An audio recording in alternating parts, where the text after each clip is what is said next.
Estamos de volta ao Papo e Demais, falando sobre o tema como podemos desmitificar o autismo e acolher a criança autista. O portal É Demais traz muitos textos sobre o tema. E por falar nisso, a gente preparou lá no portal um conteúdo bem bacana com conversa com mães de pessoas com deficiência e elas nos contaram como a fé as ajuda no dia a dia com seus filhos. Outro texto interessante fala sobre pessoas que não tiveram esse diagnóstico na infância, como a gente até comentou por aqui, o Dr. Paulo nos explicou, mas descobriram quando já eram adultos, que eram autistas. O texto conta sobre como o autismo se manifesta nessas pessoas e como desconfiar que pode estar no espectro. Confira. Sobre esse assunto, eu quero trazer um exemplo prático. Em 2018 e outra vez no final de 2021, crianças autistas interromperam a audiência geral com o Papa Francisco, indo até o seu encontro. Nas duas situações, o Papa acolheu as crianças e nos trouxe reflexões sobre a sua liberdade e espontaneidade diante de Deus. Lembrando que também aquelas crianças nos ensinam, mesmo em suas limitações. Olhem como isso aconteceu. Aus dem Brief des Apostels Paulus an die Galater. Agora em alemão. Denn ihr seid zur Freiheit berufen, Brüder und Schwestern.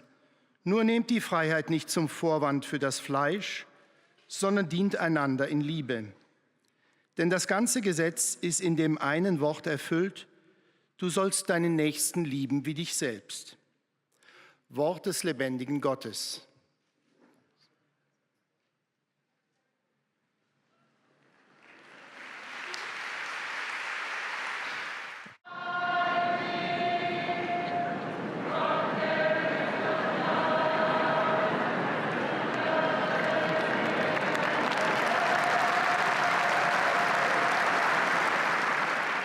Somos de Argentina, papá. Su bendición ¿Cómo te especial. llamas? Porque él no habla, que por favor pueda hablar. Tiene autismo. Déjalo. Si quieres jugar acá, déjalo. Es argentino, indisciplinato. Este chico no puede hablar, es mudo, pero sabe comunicar, sabe expresarse. Y tiene una cosa que me hizo pensar, es libre, indisciplinadamente libre.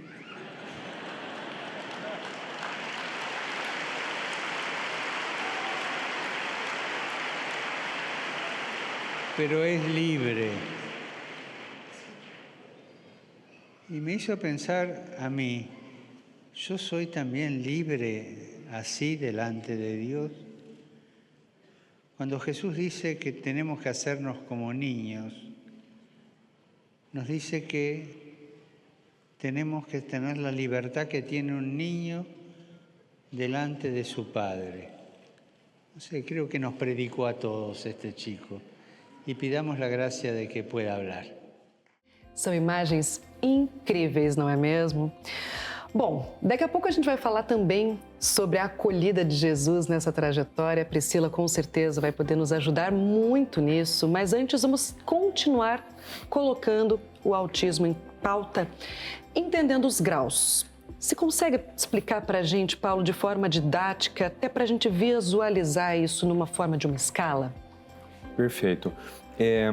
De uns 10 ou 12 anos para cá, Tati, a classificação da gravidade dos transtornos mentais, ela mudou, ela sofreu uma transformação. Até 10 ou 12 anos atrás, a gente classificava todos os transtornos em leve, moderado ou grave, dependendo da quantidade de sintomas que o indivíduo tinha. Então, quanto mais sintomas ele tinha, mais grave era aquele transtorno. Quanto menos sintomas ele tinha, menos grave era aquele transtorno. Mas o tal do modelo biopsicossocial, ele trouxe uma revolução na classificação dos transtornos, principalmente dos transtornos mentais. Então, hoje, a gente classifica em leve, moderado, grave, dependendo do quanto de apoio você precisa. Perceba que tem muito mais lógica, porque você pode ter muitos sintomas, mas ser uma pessoa super funcional e precisar de pouco apoio. Então, você não é grave, você é leve. Então, no transtorno do espectro do autismo, a gente pensa em leve em nível 1, 2 e 3. O nível 1 é transtorno do espectro do autismo nível 1 de suporte, que seria o antigo leve. O transtorno do espectro do autismo nível 2 de suporte seria o antigo moderado. E o transtorno do espectro do autismo nível 3 de suporte seria o antigo grave. Então, o que é isso? No nível 1, a pessoa precisa de pouco suporte. Esse nível 1 é o que a gente vê dessas séries de televisão, então desses médicos de televisão, ou daquela advogada extraordinária televisão. Então, são pessoas que estão dentro do transtorno do espectro do autismo, mas elas são altamente funcionais. Elas conseguem ter uma vida social com pouca adaptação, com pouca necessidade de suporte. Quando a gente fala do nível 2 e do nível 3, aí é totalmente diferente. Aí a gente está falando de um transtorno que ele é muito penetrante, ele tem muito sintoma. Essas crianças, essas pessoas precisam de muito suporte. Principalmente porque no nível 2 e no nível 3 do autismo, habitualmente o autismo é associado a outros transtornos, principalmente a deficiência intelectual. Então, uma criança com autismo nível 2 e 3, ela tem mais de 70% de chance de, além do autismo, que é um transtorno do comportamento, ter também transtorno do desenvolvimento intelectual, que isso já é um fator muito mais limitante.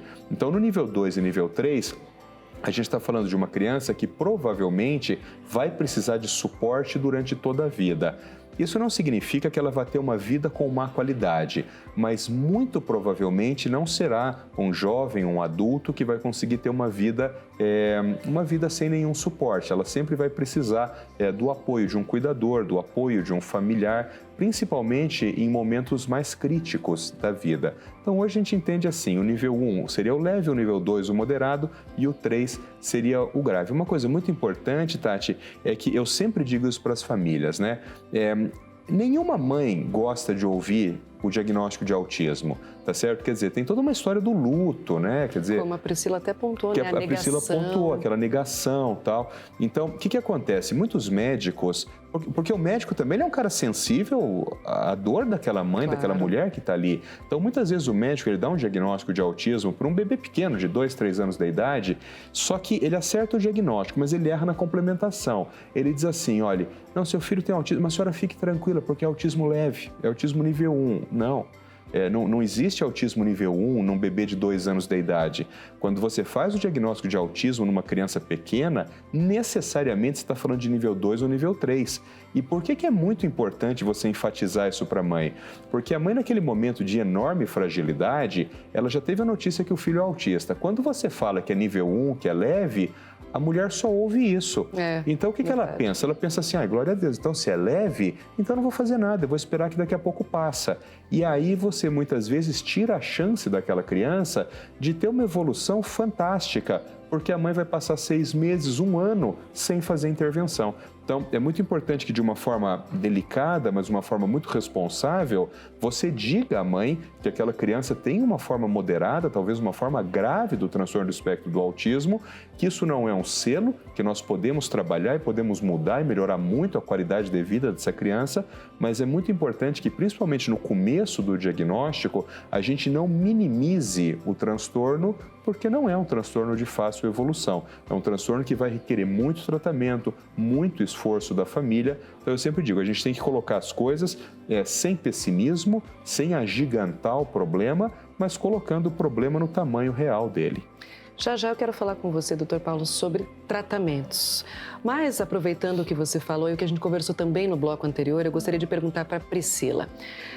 Como a gente bem pontuou, às vezes essa criança pode ter dificuldade em ficar parada no mesmo lugar assistindo uma missa, por exemplo, ou ficar incomodada com algum tipo de barulho mais expressivo naquele local e outras tantas condições que o doutor depois pode até esclarecer para a gente. Como ajudar no processo de evangelização, tendo também que levar isso em conta? Então, a gente precisa sempre lembrar também da importância de incluir essa criança. É um direito dela, ser incluída em sociedade, ser incluída nas atividades da família, né? Não super proteger e achar que isolando ela vai ter um bom desenvolvimento. É o contrário, né? E claro que cada autista ele vai ter a sua característica, né? São ali os comportamentos, o comportamento, a socialização, na linguagem, né? Então, cada criança, cada filho autista tem uma característica. É natural que, conforme a criança vai crescendo, ela vai trazendo esses não sei se digamos assim, sintomas, doutor? Sintomas. E os pais, achando que as pessoas não vão entender, que vão achar que é uma birra, a criança está querendo chamar a atenção, acaba isolando ela do convívio das celebrações, da igreja, do convívio na comunidade. E isso não é o indicado, né? Então a gente precisa trabalhar muito a inclusão do autista, das crianças, do jovem, do adulto, né? E lembrando sempre que não é o autista que tem que se adaptar ao entorno, né? Somos nós que precisamos fazer essa inclusão, né? De acordo com as necessidades, lembrando também das potencialidades do autista. Então, dentro da comunidade, é preciso promover esses bate-papos, a comunidade se informar sobre o transtorno do espectro autista, conversar com a família para entender qual que é a necessidade da criança, né, do jovem, o que eu preciso fazer para incluir ele de fato na comunidade. E assim também a gente entra na questão da catequese, né? Nós temos as escolas que fazem o processo de inclusão, que, claro, a gente entende a dificuldade dos professores, dos educadores de incluir o autista. Como que eu vou fazer? Também gera essas dúvidas, né? Como que eu vou poder transmitir conhecimentos, né? Fica preocupado, né? Mas precisa sempre se informar, se atualizar. Graças às pesquisas aí, as neurociências, a saúde, a psicopedagogia, enfim, várias áreas estão trazendo para nós mais pesquisas recentes, mais informações, mais intervenções que dão certo, né? Então, quanto mais a gente se informar, mais inclusivos nós vamos ser. Então, também é o catequista, né? O catequista, na hora que vai incluir o catequizando, precisa entender. Geralmente a gente vê os livros de catequese, né? Que tem aquela metodologia. Mas, e se o meu aluno que é autista não lê, né? Ou ele não é verbal, não conversa, ou ele é mais visual. Então, entender, identificar como poder ajudar, conversar com os pais, né? Como que eu posso estar ajudando, convidar os pais a participarem, incluir também ele na rotina, né? Se for de vontade, participar das celebrações, de uma leitura numa celebração, né?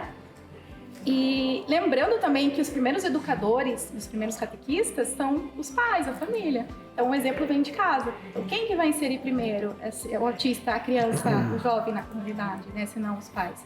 Então, tudo vai do exemplo e criar uma rotina. E sempre anteceder os fatos, né? Geralmente a gente ouve isso, né? Que eles se sentem mais seguros quando a gente antecede os fatos. Explica o que vai ser. Hoje nós vamos na celebração, das 8 às 9h30, na comunidade. Então, ele já está se antecedendo o que vai ter. A gente vai ter um encontro na comunidade, vai ter um momento do brincar em comunidade. Então, isso também ajuda nesse processo de inclusão, né? E ele se sente mais seguro.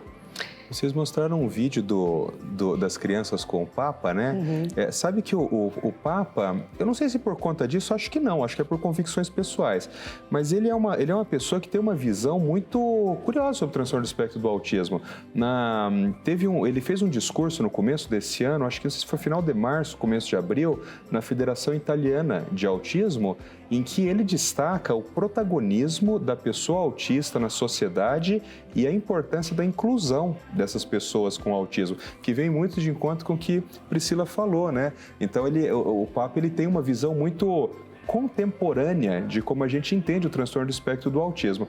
Eu lembro quando teve aquela história da criança que subiu e foi lá, né? Aquela imagem é linda, né? Eu, quando dou aula, eu mostro aquela imagem, ela é linda. Mas ela tem uma explicação que é uma explicação neurocientífica, né? Eu sempre falo para os pais isso aí.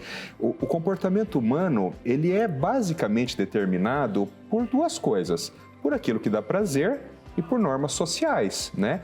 Então, dependendo do momento, o seu comportamento ele vai ser controlado pelo prazer ou por normas sociais. Por exemplo, você é mulher, você deve gostar de doce. Então, se eu coloco aqui um chocolate lindo e coloco aqui um rabanete e falo, qual que você quer comer?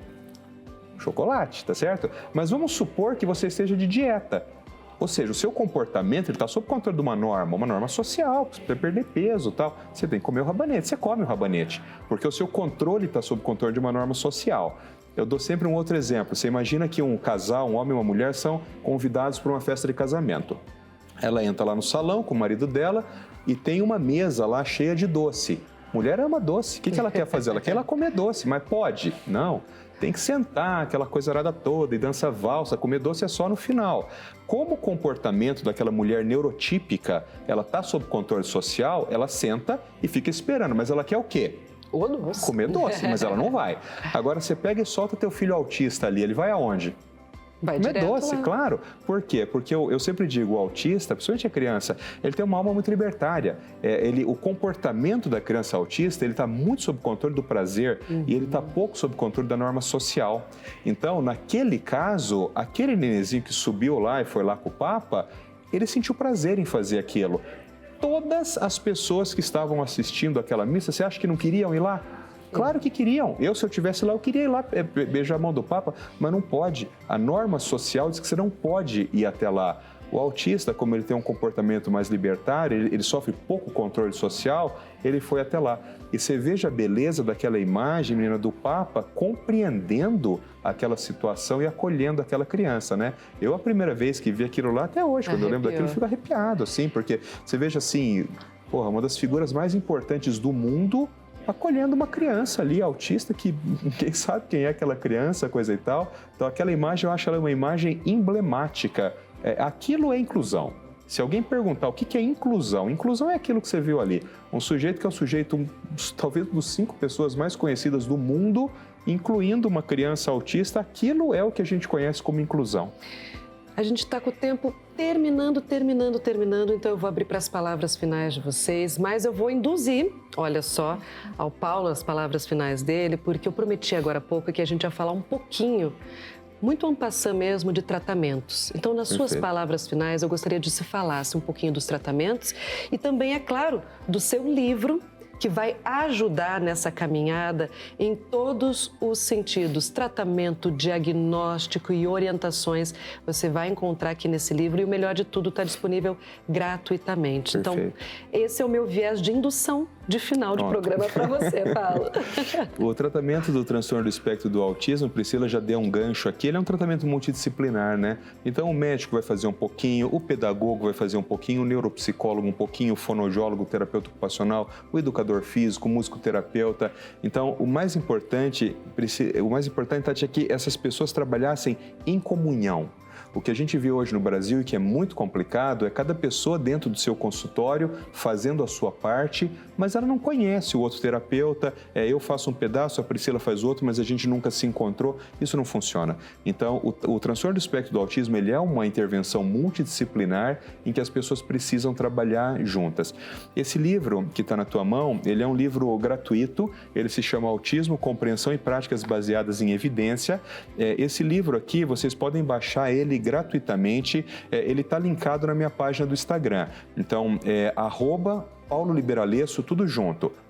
@Paulo Liberalesso, tudo junto. Logo ali nos destaques tem livro de autismo. Vocês entram lá, não tem que fazer cadastro, não tem que fazer nada, é só ir no link e baixa o PDF. Vocês vão ter aqui na primeira metade do livro falando sobre diagnóstico de autismo, discutindo cada critério diagnóstico, e na segunda metade vocês vão ter todas as práticas baseadas em evidência que são liberadas para autismo hoje em dia.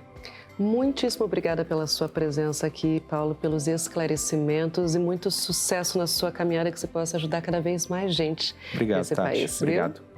Priscila, suas palavras finais e também aquele carinho que só você sabe dar para as famílias, para as comunidades, para acalentar o coração de quem está passando por isso e às vezes se vê em conflito. É contigo. Em nome da Pastoral da Criança, eu quero agradecer o convite, né? E lembrar da importância da gente falar mais vezes sobre esse tema, trabalhar esse tema na comunidade, convidar as famílias a participar, a darem os testemunhos, né? Porque assim a gente vai conseguir ter um mundo mais justo, mais igualitário, mais fraterno, né? Em família, se amem, se respeitem, tenham paciência, tenham tempo de qualidade com o filho de vocês, né? Brinquem, participem, né? Que isso vai ajudar muito na promoção do desenvolvimento. E em comunidade também, né? Vamos incluir, vamos participar, né? Vamos convidar as famílias todas, né? Jesus é um grande exemplo para nós, ele foi um grande exemplo de inclusão, né? Ele sempre acolheu todo mundo e em busca dos que mais precisam, e a gente tem que continuar a evangelização de Jesus, né? Então, na nossa família, na nossa comunidade, com os nossos vizinhos, né? E eu quero aproveitar também a oportunidade e divulgar o aplicativo da Pastoral da Criança. Ele é disponível para todo mundo, para os pais, para os profissionais, para a comunidade. Ali vai ter dicas de temas de saúde, de nutrição, de desenvolvimento infantil. Vai falar muito das vacinas também, que a gente também está falando muito da importância de atualizar o caderninho de vacinas dos filhos, né?